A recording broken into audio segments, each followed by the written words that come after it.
आदरणीय अध्यक्ष जी, आपने पुरानी यादें भी ताजा की और सबका मनोरंजन भी हुआ। जब आप वो कहानी सुना रहे थे अपने करतार सिंह की, हाँ करतार सिंह थे, फिर पिताजी थे। जब वो पिताजी के पास गए थे तो पिताजी ने कही थी शायद वो बात। और कोई बात नहीं, आपकी तो उम्र ठीक है, अभी सलामत है। अब देर होगी, 5 साल बाद देख सकते हैं। बीच में ही कर लेंगे। चलिए, ताराचंद शास्त्री जी भी हैं। डॉक्टर मिराज साहब ने आज पार्टी अपने घर दोबारा आए, उनका स्वागत मैं करना चाहता हूं। मेरठ में भी दोबारा घर वापसी इनकी हुई और अच्छा महसूस कर रहे हैं। उनकी बात मैं सुन नहीं पाया। अनिल चौहान जी उपस्थित हैं, हमारे राजेश्वर बंसल जी यहाँ हैं। ये सब ऐसे लोग हैं जिनके संबंध में आप जानते हो। बाबूजी बैठे हैं। कोई नया चेहरा नहीं है इनमें, सब प्रतिष्ठित लोग हैं। और ये सही बात है कि लोकदल में शुरुआत हुई और आज दोबारा लोकदल में है और आपके लिए। अनिल जी ने अपनी बात रखी, बोलना तो जानते हैं, कह रहे थे कि मैं भाषण वादन नहीं जानता। अच्छा, लेकिन इनकी बातों में एक सच्चाई थी, भाव थे। अब इनके घर की बात है, मैं तो नहीं जानता, हमें पढ़ना भी नहीं चाहिए और हमारी इच्छा भी नहीं थी कि उसमें हम बीच में पढ़ें। एक झगड़े में, यूपी में झगड़ा हो रहा था, मुलायम सिंह जी ने कहा मदद करो। जैसा किसान होता है सरल, सीधा, सच्चा, गरम भी जल्दी होता है, नरमाई भी होती है दिल में, तो चौधरी साहब भी तो वैसे ही हैं। सारी बात पुरानी भूल गए, कहा चलो कह रहे हैं, दुखी हैं, हमें साथ देना चाहिए, और चले गए लखनऊ। राड उनकी थी और बीच में हम पड़े और नुकसान हमारा हुआ। अब फायदा तो आपके हाथ में है, तो इसलिए राड में हम नहीं पढ़ना चाहते। लेकिन एक बात तय थी, बहुत लोग आए, अनिल जी को अनुभव होगा, दूसरे दलों में तो दबाया जाता है, जो नेता उभर रहा होता है उसके पर काटे जाते हैं। बीएसपी में जो कल्चर था, मैंने देखा, मैं एमपी था, अगर कोई मुद्दा बिना अनुमति के उठा दे पार्लियामेंट में, ये कह दे कि मेरे क्षेत्र के किसान बर्बाद हो गए, एमपी संसद में कह रहा, और सेंट्रल हॉल में जाता था, उनको फोन आ जाता था बहन जी का कि तुमने कैसे उठा दी बात। ऐसे थर थरा के कांपते थे एमपी बीएसपी पार्टी। कोई आजादी नहीं है, अपनों के लिए कह नहीं सकते, कुछ कर नहीं सकते। कभी आपने बीएसपी को कहीं किसी मुद्दे पे धरना प्रदर्शन करते देखा है? कभी बोलते देखा है किसी को? उन्हें लगता हमें जरूरत नहीं है। वहां जो उनकी नेता, उनको लगता है कि हमें इनकी जरूरत नहीं है। और पार्टियों के मुकाबले में हमारा ये जो दल है, सीधा संवाद होता है। और अनिल जी को मैं बता देना चाहता हूं, दूसरी पार्टी में तो टिकट बेचे जाते हैं, बोली लगती है, दलाल हैं। हमारे यहाँ ये लोग बैठे हैं, इन लोगों की सुझाव थे, ये लोग आए, इन्होंने कहा सबसे ज्यादा मेहनत अगर क्षेत्र में किसी ने कर रखी है और हक बनता है तो अनिल चौहान जी का बनता है। इसलिए 5 मिनट में आपको अगर सिंबल मिला तो ये देन हमारी नहीं, ये तो इनकी है। और ये हमारे पार्टी की संस्कृति रही है, आज से नहीं है। इसका एक परिणाम ये जरूर होता है, लेकिन कभी कभी क्योंकि आपके सुझाव से टिकट बंटते हैं, हम पंचायती मिजाज के लोग हैं, फिर बैठ के चर्चा खूब होती है कि ये गलत हो गया, ये सही हो गया, यहाँ गड़बड़ हो गई। तो आपको मैं सचेत करना चाहता हूं कि चुनाव आपका, आपको कोई रोक नहीं रहा, लेकिन आपको इस पर नजर रखनी पड़ेगी कि अपने ही लोग शुभ चिंतक बनके, हमारे ही लोग अगर आलोचना करें और लोग जो उसको सुनेंगे वो क्या सोचेंगे, कहेंगे ये तो कमजोरी की बात कर रहे हैं। तो सब हमारे जो मुख्य कार्यकर्ता हैं मौजूद हैं, जिम्मेदार साथी प्रतिनिधि यहाँ आए हैं, दूर दूर के गांव के लोग। ये आपका चुनाव है, कोई छोटी लड़ाई नहीं है। क्या परिस्थितियां चल रही हैं आपने देखा, किस तरह से नाटक रचा गया, किस तरह से आपको उसमें फंसाने की एक साजिश रची गई। बार बार लोकदल एक कदम आगे लेता था और फिर खबर चला देते थे कि हो गया गठजोड़। फिर हमारे कार्यकर्ता सुस्त पड़ जाते थे, कहते थे अब तो पता नहीं ऊपर से कुछ तय होगा, जो फैसला हो जान दो तब निकले। इसी इंतजार में लेकिन चौधरी साहब ने कहा, वो जानते हैं, हम जानते हैं कि किसान के लिए किसान स्वाभिमानी होता है, देश का गरीब भी स्वाभिमानी होता है। मान सम्मान के लिए सब कुछ दांव पे लगाने के लिए तैयार हो कि नहीं हो? होते हो। जब चौधरी साहब को एहसास हुआ कि हमारे लोगों के मान सम्मान पे ठेस पहुंच सकती है, तो नकार दिया और आप पे विश्वास करके फैसला लिया है कि पूरे उत्तर प्रदेश में पार्टी खड़ी होनी चाहिए। और किसी के लिए नहीं, आपके लिए है। और आप पर विश्वास कर साहसी काम है, 1 हफ्ते की तैयारी। और इसलिए मैं कहना चाहता हूं कि आपके आगे मैं आया हूं, इन बातों को कह रहा हूं, सार्वजनिक मंच से कह रहा हूं। समय की आवश्यकता है। अगर आप महसूस करते हो कि हां हमें जरूरत है, चौधरी चरण सिंह की याद हमारे मन में आज जिंदा, हम चाहते हैं उनकी विचारधारा आगे बढ़े, हम चाहते हैं कि किसान मजदूर की ताकत हो, अपना राजनीतिक संगठन हो, आवाज हो, तो बार बार मौके नहीं मिलते, यही मौका मिल रहा है। चुनाव करके दिखाओ। आपको लोग कमजोर महसूस करते हैं, सोच रहे हैं कि ये कमजोर, ताना कसा जाता है। कैराने को बदनाम किया गया, मुजफ्फरनगर को बदनाम किया गया, पूरे पश्चिम उत्तर प्रदेश को, पूरे उत्तर प्रदेश को बदनाम किया गया। किसके शासन में हुआ ये सब? आप पाक साफ कैसे हो गए? कैसे आप पाक साफ हो गए? आपकी सबसे बड़ी उपलब्धि है, मुख्यमंत्री जी कहते हैं कि हमने पूरे प्रदेश में जो वादे किए पूरे किए। अब नए इरादे, पूरे हुए वादे, अब नए इरादे, ये नारा इन्होंने दिया। और आम आदमी सर खुजा के सोच रहा है कि वादा कौन सा पूरा किया। इन्होंने कहा था कर्ज माफ करेंगे, कर्ज माफ किया किसानों का? इन्होंने कहा था स्वामीनाथन आयोग के तर्ज पर राज्य स्तर पर हम कृषि आयोग का गठन करेंगे और बोनस देंगे, 1.5 गुना भाव लागत मूल किसान को मिलना चाहिए। ये बातें मुलायम सिंह जी ने हर मीटिंग में, हर सभा में जाके की। क्या हुआ? आरक्षण की बड़ी बड़ी बात कही थी, 18% मिलेगा मुस्लिमों को, हम मुसलमान जो गरीब हैं, जो पिछड़े हैं, उनके लिए हम आरक्षण देंगे। मिल गया? राष्ट्रीय स्तर पे केंद्र की सरकार की तरफ देखो, कितने बड़े बड़े वादे किए। लोगों को लगने लगा था कि हर चीज की समाधान है, हर समस्या का समाधान एक मोदी जी आएंगे और सब कुछ ठीक हो जाएगा।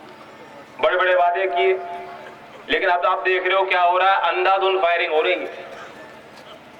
इन्हें यही नहीं मालूम हमारा लक्ष्य क्या है, कैसे वहां तक पहुंचे। रोज भाषा बदल जाती है, नारा बदल जाता है, नई नई योजनाएं बनाते हैं, उनको लागू करते हैं, उनको नजर नहीं कैसे हो रहा है, काम चल रहा है कि नहीं। स्वच्छ भारत चलाया था, बस नारा ही तो है, कहां स्वच्छता है?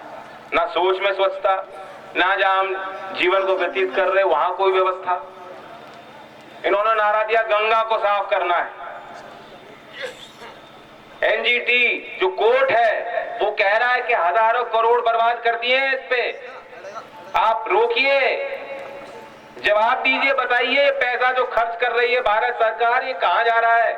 आज भी गंदा नाला है, यमुना नाला बन गई। हेलो मैम नमस्कार। गंगा कोई स्वच्छ नहीं है, लेकिन आप आरती किए जाओ और आरती होगी। वहां से एमपी बने हैं, घाट पे जाते हैं, आरती करते हैं, और फिर दिखाया जाता है कि हमने जो है गंगा मैया का भी ध्यान रखा। फिर वो फीड भेजी थी योग करने लगे, सुरेश ठीक है, अच्छी बात। आजम खान के ऊपर बयान था सुरेश। फिर बीच में चलाया स्मार्ट सिटी।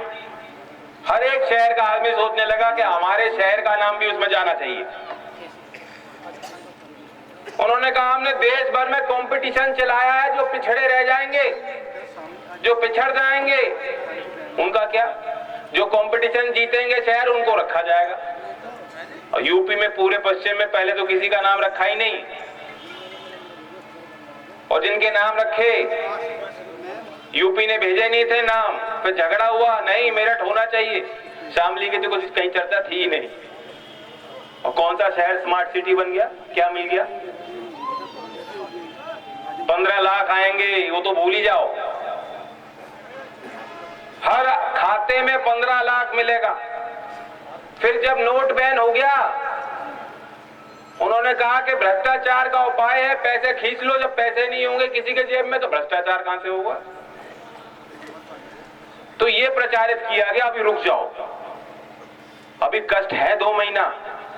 31 दिसंबर को प्रधानमंत्री घोषणा करेंगे और हर एक के खाते में 15 लाख आएगा। आपने सुनी थी बात, आरएसएस के लोग फैला रहे थे इस चीज को कि रुक जाओ, अभी बवाल मत करो, सवाल मत पूछो, मिल जाएगा पैसा। बहुत उम्मीद थी लोगों को कि कुछ बोलेंगे कुछ बोलेंगे। यहां से भी हम लोग लेके गए जंतर मंतर पे 5 तारीख पे हमने मांग की कि चलो, सीधा जो है इसका असर प्रभाव पड़ा है किसानों पर, मार पड़ी है किसानों पर। किसान कर्ज में डूबा हुआ है, उसे राहत चाहिए, सरकार किसान का कर्ज माफ करे। इस मांग को लेकर विपक्ष की सारी पार्टियों को इकट्ठा करके हमने बात रखी, मोबाइल में लग जाओगी। लेकिन उस पर कोई अध्ययन नहीं, कोई विचार नहीं। अब उनके घोषणा पत्र में लिखा है कि भाजपा की सरकार बनाए और हम कर्ज माफ करें। क्यों? अब किसने रोका है? कोई राजनाथ सिंह जी यूपी में आके कह गए थे कि उत्तर प्रदेश का किसान उम्मीद ना करे कि भाजपा की सरकार आपका कर्ज माफ करेगी। उन्हीं की पार्टी आज घोषणा पत्र में लिख रही है कि हम कर्ज माफ करेंगे, लेकिन तब करेंगे जब आप भाजपा की सरकार बनाओ। यानी ये सब जो है जुमले हैं और चुनाव तक ही हैं, चुनाव बाद तो दूसरी तस्वीर होगी। तो आपको बहुत सचेत रहना होगा, बार बार धोखा आपने खाया है, अब समझदार बन जाओ, अपनों की पहचान करो। मैं कोई लंबी चौड़ी बात नहीं कर रहा हूं, हमारे मुद्दे अलग हैं, हमें किसी के पिछलग्गू बनने की जरूरत नहीं है। अपने इतिहास पर हमें गर्व करना चाहिए। चौधरी चरण सिंह जी ने करके दिखाया था और बता दिया था पूरे देश को कि किसान का बालक भी अच्छा शासक हो सकता है, उन्होंने किया। अगर सरकारों का उस ओर ध्यान हो तो बहुत कुछ किया जा सकता है। एक उदाहरण दूंगा, किसान दुर्घटना बीमा योजना है। कोई किसान के साथ दुर्घटना हो जाती है तो उसे बीमा का लाभ मिलता है, सुरक्षा कवच है, लेकिन उसमें कमियां हैं। मुझे किसानों ने बताया, मैंने उस चीज को समझा और मुझे महसूस हुआ कि हाँ, क्योंकि जिसके नाम जमीन है उसी को पैसा मिलता है। बात सही है कि नहीं, बताओ? अगर सरकार की मंशा उस परिवार को सहारा देने की है तो जो उसमें डिपेंडेंट हैं, अब मान लीजिए आप बुजुर्ग हैं, खेती आप कर नहीं रहे, जमीन आपके नाम है, एक आपके पास बालक है घर में, वो ही खेती कर रहा है, कोई उसके साथ दुर्घटना हो जाए, क्या होगा? क्या करेगा वो परिवार? उसे कुछ नहीं मिल रहा क्योंकि इस लड़के के नाम कोई जमीन नहीं। तो सरकारी योजनाएं ऐसी बनाई जाती है ताकि सरकार आपको मना कर पाए कि नहीं, आप तो इसके पात्रदार नहीं बन सकते। सारी योजनाएं ऐसी हैं और अफसरशाही चलाती है देश को। ये अफसर जो बैठे हैं यही तय कर रहे हैं, यही दिशा तय कर रहे हैं, इन पे नकेल कसने की किसी ने आज तक सोची नहीं। लेकिन जिस दिन एक ईमानदार आदमी अगर लखनऊ पे बैठ जाएगा, ऊपर से लेकर नीचे तक बहुत सुधार हो सकते हैं। जय चौधरी जिंदाबाद, प्रशासनिक सुधार किसी पार्टी के मैनिफेस्टो पे, एजेंडा पे है ही नहीं। कानून व्यवस्था को मुद्दा सब बनाते हैं। आप इनसे पूछिए उपाय क्या है। बीजेपी ने कैराना को तो इतना बदनाम कर दिया, अब मैनिफेस्टो में भी लिख रहे हैं कि पलायन,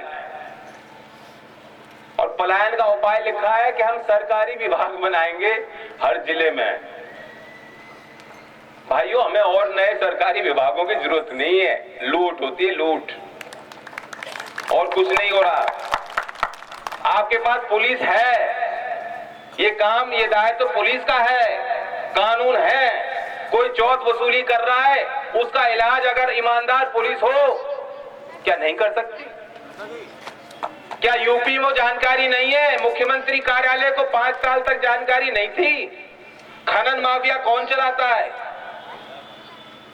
तबादलों के पीछे माफिया कौन चलाता है, भू माफिया कौन कौन लोग हैं, अवैध हथियारों का काम, ड्रग्स का काम कौन लोग चलाते हैं, भैंस चोरी कौन करता है, ये भी जानकारी अगर लखनऊ में चाहते हो, अगर सरकार चाहती हो, पुख्ता जानकारी उनके पास उपलब्ध होती है। लेकिन नहीं, पुलिस को हमने बांध के रखा हुआ है। वे भी हमारे जो जवान है, पुलिसकर्मी हमारे गांव से निकल के नौजवान है, दौड़ लगा लगा के भर्ती की है उन्होंने। उनका कोई दोष नहीं, कोई कसूर नहीं है।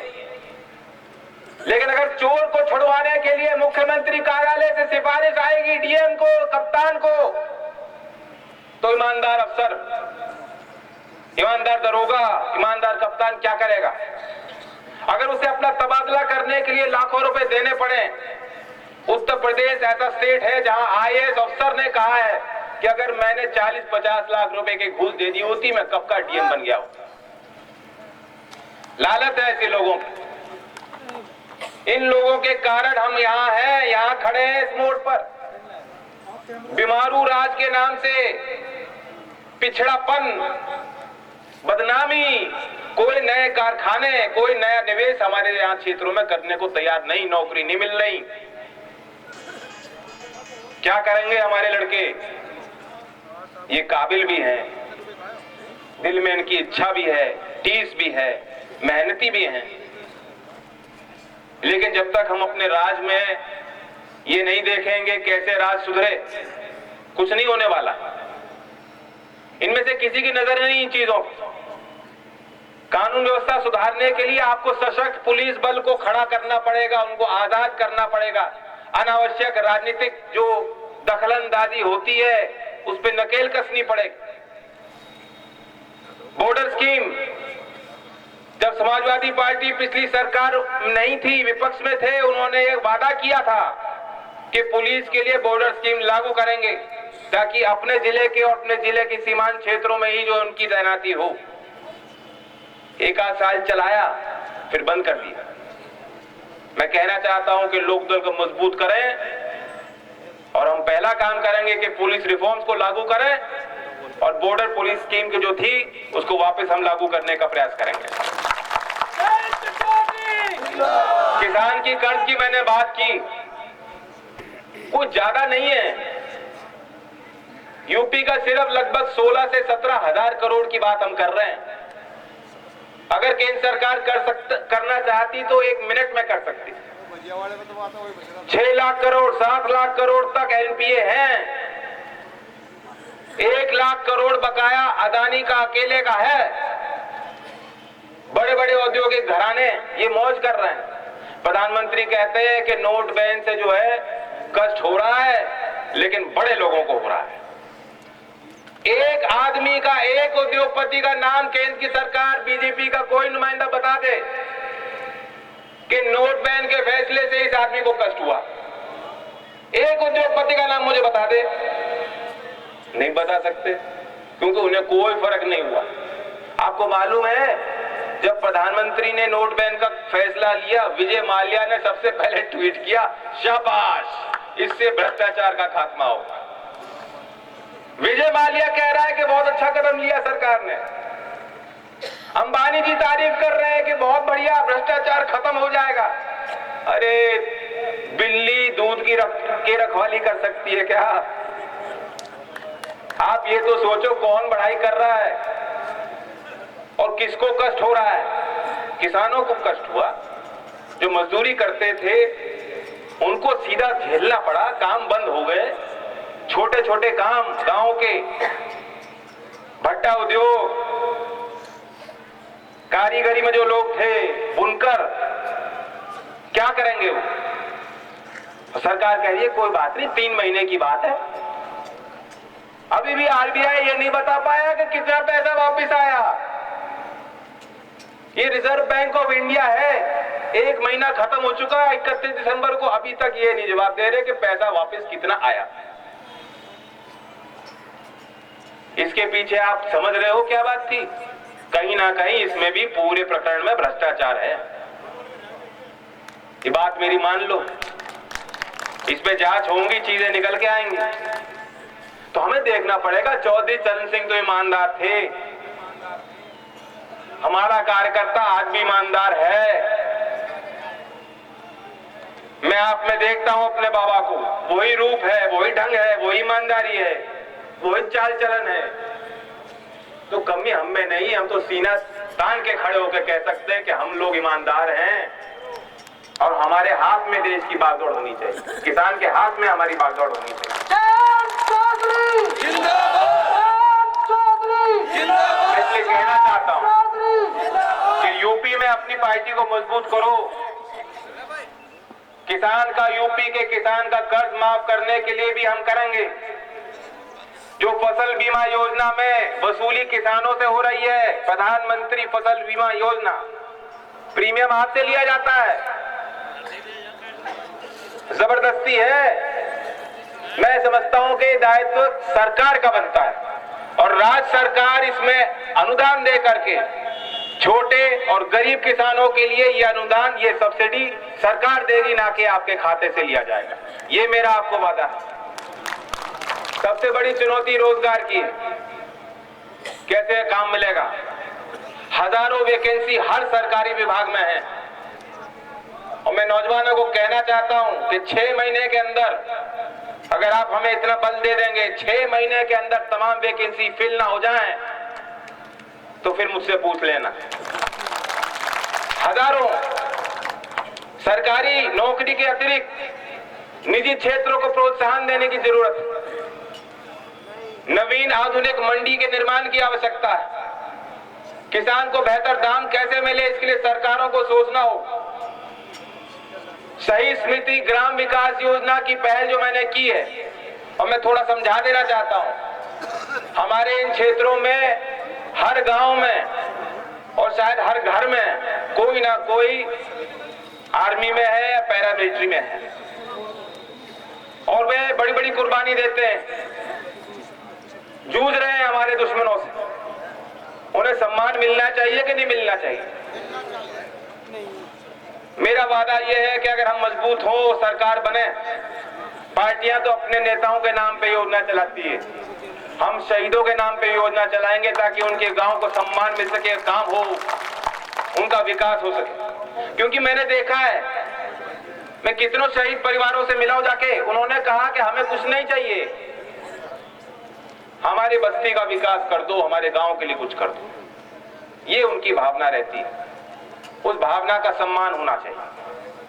बहुत चीजें थी, बहुत मुद्दे थे, कुछ मैंने कहे, लेकिन मैं फिर अपनी बात दोहराता हूं। अनिल जी की अपनी मेहनत है और उनके मन में टीस है और हमें सामना करना उन ताकतों से जो किसान के संगठन को कमजोर करने पे तुले। इनके पास और कोई मुद्दा नहीं है। हमारे यहीं पड़ोस में एक विधायक बन गए, भूल से ही बन गए हमारे आपकी, और क्या भाषा कह रहे हैं, क्या कह रहे हैं वो? कह रहे हैं विधायक बन जाऊंगा तो कर्फ्यू लग जाएगा। आप कर्फ्यू चाहते हो क्या? कौन चाहता है? झगड़ा फसाद चाहते हो, फिर दंगा चाहते हो अपने यहाँ? इन लोगों की यही भाषा है, इतना जहर इनके अंदर है। हम तमाम लोग यहाँ राजनीति करते आए हैं, अनेकों पदों पे लोग रहे हैं। दिल में प्यार होना चाहिए, तभी ये काम कर सकते हो। प्यार देना पड़ता है और तब जनता प्यार देती है। जिस आदमी को सम्मान देना नहीं आता, समाज के लिए कोई अच्छे विचार नहीं है। अब आप फैसला ले लो, ये आस्तीन के सांप हैं, उखाड़ के इनको फेंक दीजिए। इनके अंदर मन में, दिल में, इनकी जुबान पर सिर्फ जहर है। चौधरी चरण सिंह जी के समय जो एका था, जो गठजोड़ थे, सामाजिक उठना बैठना, रहन सहन, वो बदल गया क्या? वो नहीं बदला। कौमी एकता का नारा जो उन्होंने दिया था, जो लीडरशिप उन्होंने बनाई, वो आज भी खत्म नहीं है। आज भी आपके मन में बात होनी चाहिए। मैं चाहता हूं दोबारा उस गठजोड़ को खड़ा करें। और खुशी की बात यह है कि यही नहीं, पश्चिम में तो लोग कह देते हैं हम मजबूत हैं। कल लखनऊ में इस सरकार में मंत्री रहे, विधायक रहे, पार्टी ज्वाइन करके सरोजनी नगर से चुनाव लड़ रहे हैं, मोहनलालगंज से चुनाव लड़ रहे हैं, बुंदेलखंड के बांदा क्षेत्र से चुनाव लड़ रहे हैं, गाजीपुर से चुनाव आपके चिन्ह पे लड़ रहे हैं। ये आपका चिन्ह ले जाएंगे। और जब आपके केरला के विधायक हाउस में खड़ा होकर कहेंगे कि मेरे यहाँ मेरे क्षेत्र के किसानों की समस्या है, तो हो सकता है कोई कुर्मी विधायक पार्टी का, कोई यादव विधायक लोकदल का, कोई जाटव विधायक लोकदल का खड़े होकर इनके साथ में स्वर से स्वर मिलाए और सहयोग करे। आप लोकदल किसी एक जाति की पार्टी नहीं है। चौधरी चरण सिंह एक जाति के नेता नहीं रहे। किसानों के लिए उन्होंने काम किया, गरीब के लिए काम किया, मजलूम के लिए उन्होंने काम किया। मैं उस काम को आगे बढ़ाना चाहता हूं। मुझे अपनी टीम की जरूरत है, मुझे अपने विधायक चाहिए, मुझे इतनी संख्या चाहिए कि हम उत्तर प्रदेश को बदल सके, आपके जीवन को सुधार सके। मैं पूछना चाहता हूं आखिर में, जो हमने फैसला लिया, आपके विश्वास पे लिया, क्या सही लिया? ये आपके मान सम्मान की लड़ाई है। समझ लो इस बात को, मुट्ठी बांध लो। 11 तारीख में चुनाव है। हैंडपंप आपका चुनाव चिन्ह, अनिल चौहान आपके भावी विधायक। धन्यवाद।